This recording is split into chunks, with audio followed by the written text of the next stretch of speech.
Salut l'équipe, cette semaine on va parler make-up. Je sais pas si t'as compris, mais le make-up j'adore ça, je me maquille toujours de façon ultra extravagante avec plein de couleurs, plein de motifs, plein de trucs et de machins.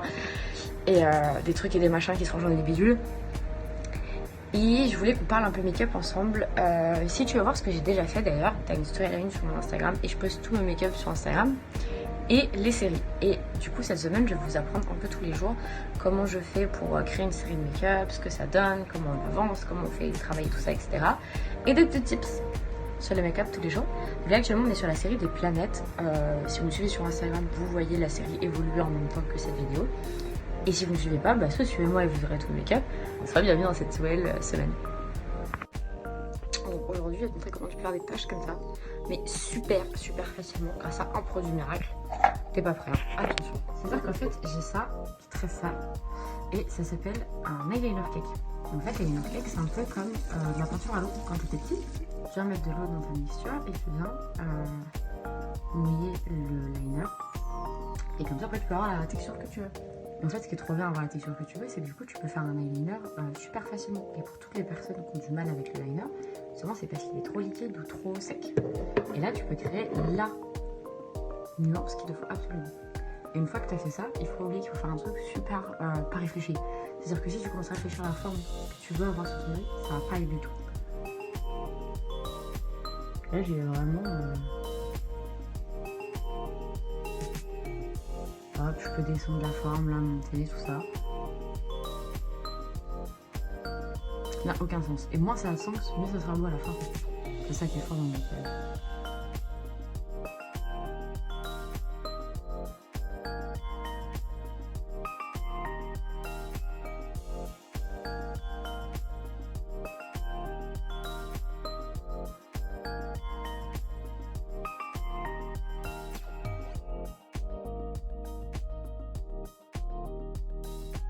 J'adore vous retrouver en face cam posé comme ça, qu'on discute un peu juste vraiment très privilégié, tu vois. Dans cette vidéo, j'avais dit que je viendrais vous expliquer tout le process qui se passe dans ma tête pour créer une série de make-up. Et du coup, la première étape, the first one, c'est de trouver la série de make-up, donc le thème général de la série et les éléments qui vont construire cette série en fait. Donc la série de make-up, je t'avoue que j'ai pas tout le temps des idées, je demande souvent sur Instagram si des gens ont des idées de séries qu'ils voudraient voir, etc. Parce que je partage toute l'évolution des séries de make-up sur mon Instagram. Et je m'adapte souvent là-dessus. C'est-à-dire que je sais que par exemple la série sur les planètes que je suis en train de faire et que vous voyez évoluer au cours de cette vidéo, que vous allez voir évoluer, c'est une série qu'on m'a proposée sur les réseaux sociaux. Donc je viens récupérer cette série-là et ensuite il faut que je trouve un par un toutes les planètes que je vais mettre en place dans la série. Donc est-ce que je mets Pluton parce que c'est pas une planète? Est-ce que je mets la Lune parce que je suis très fan de la Lune? C'est complexe. Donc tu réfléchis, etc. Et t'en viens à créer toute une liste en fait d'éléments que tu vas venir reproduire en maquillage après. Donc aujourd'hui on parle de smoky et il y a plein de choses que j'aurais kiffé comme petits tips quand j'ai fait mes premiers smoky et que j'ai pas eu parce que forcément c'est obviously pour les personnes qui font du make-up depuis des années, donc quand ils te font un tuto c'est obviously. Mais j'ai un ou deux tips pour faire des smokies qu'on va faire ensemble et qu'on va voir ensemble. Donc je t'embarque avec moi dans la création d'un petit smoky. Déjà il faut impérativement que tu mettes un truc gras sur ta paupière, de la base, de l'anti-cerne, du fond de teint, peu importe. Mais juste comme ça au moins ton fard il va accrocher et il va bien se dégrader parce que sinon tu vas avoir des trous dégueulasses à l'intérieur et ça va être une chienlit affreuse à dégrader. Le marron c'est la couleur la plus simple à travailler, elle fait le moins de poudre etc et c'est trop bien pour un smoky. Juste si je veux les références de fard, c'est juste la palette Nikita Dragun avec Morphe. Voilà. Et ça va être du marron dedans donc c'est pas très compliqué, pas très spécifique, t'as du marron dans toutes les palettes. Donc tu vas juste venir au début, prendre un marron genre basique de ouf et venir le mettre sur toute ta paupière comme ça, hop. Et ensuite, une fois que tu as ta base comme ça, c'est super simple parce que c'est tout le temps la même chose. Tu vas prendre de plus en plus foncé tes couleurs dans la gamme de couleurs que tu veux. Et je vais venir faire un V comme ça. Boum, tu montes, tu décales là. Super grossier, hein, super grossier. Hop. Et tu le mets aussi en rat-il. Si vous faites pas tous des smokies après ça, je sais pas ce que vous allez faire de votre vie. Hop. Et tu viens dégrader avec un pinceau. Voilà. Tu viens dégrader avec un pinceau et c'est pas compliqué. Et à chaque fois que tu remets une couleur plus foncée, tu lui fais prendre moins de place. Donc je te retrouve après une fois que ça c'est fini, mais c'est super simple. Bon, une fois que t'en es là, que ton dégradé est fini, que t'es sur un truc un peu marronné, etc. ou n'importe quelle couleur d'ailleurs, moi je mets un crayon en muqueuse interne parce que sinon t'as un trait blanc. Donc là j'ai envie de mettre un noir parce que je vais faire un truc un peu avec un liner orange et tout, donc pour contraster. Mais tu peux faire avec la couleur de ton smoky. Genre si ton smoky est bleu, tu peux faire un trait bleu ou alors complètement inverse, un trait rouge pour... tu vois. Je sais pas si tu vois. Voilà. Et je viens terminer par un point d'highlighter dans le coin interne. Je le mets avec un coton-tige parce que ça ressort mieux. Attends, je le fais du côté où tu vois rien. Tu vois? Et là, ça change tout, là.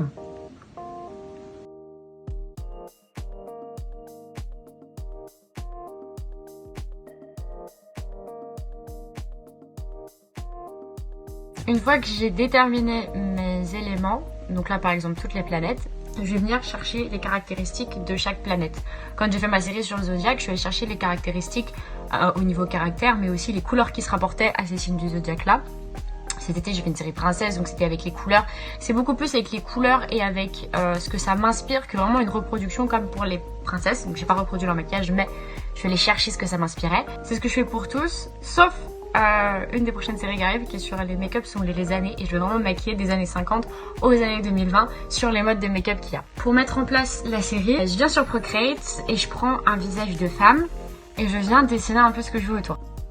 C'est-à-dire que ma base c'est toujours la même, c'est un visage de femme avec un œil fermé, un œil ouvert pour pouvoir dessiner ce qu'on va avoir l'impression que ça va donner une fois l'œil fermé ou l'œil ouvert. Une fois que ça c'est fait, je prépare tous mes calques en fonction de toutes mes planètes là, et par exemple le make-up de demain c'est celui-ci. Donc je viens dessiner avec les couleurs et j'oublie pas de noter la référence en dessous. Demain, le dernier jour, ça sera Vénus. Et vous allez voir évoluer cette semaine les make-up de par exemple Neptune, Jupiter. Et en fait, c'est avec ces idées-là de base que je vais avancer et que je vais créer mon maquillage. Aujourd'hui, le type, c'est sur la symétrie. Là, tu peux voir, j'ai fait un triangle jaune. Tu vois pas énormément, mais j'ai fait un triangle jaune. En fait, je vais faire le même à côté. Et le meilleur conseil que je puisse te donner pour la symétrie, et c'est celui qui fera que tout ce que tu vas faire d'un côté ou de l'autre, ça marche pas de la ligne sur la symétrie. Si tu prends un point droit devant toi dans le miroir et tu lâches pas le point. Et tu vas pas regarder exactement où tu mets ton pinceau, tu vas regarder le trait qu'il y a devant toi, le point qu'il y a devant toi. Moi je me regarde droit dans les yeux, c'est toujours plus efficace.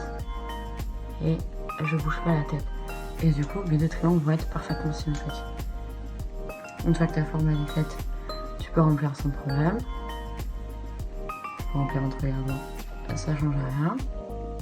Et après, tu viens reprendre pour que les détails soient jolis et exactement symétriques. Et voilà.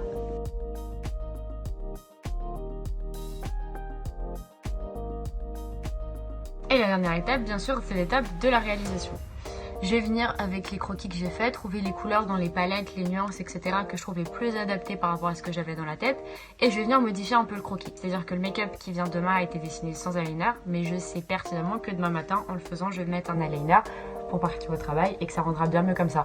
Donc je m'autorise en fait à dépasser un peu le cadre du croquis. Le croquis c'est vraiment une base et par-dessus je viens rajouter une tonne.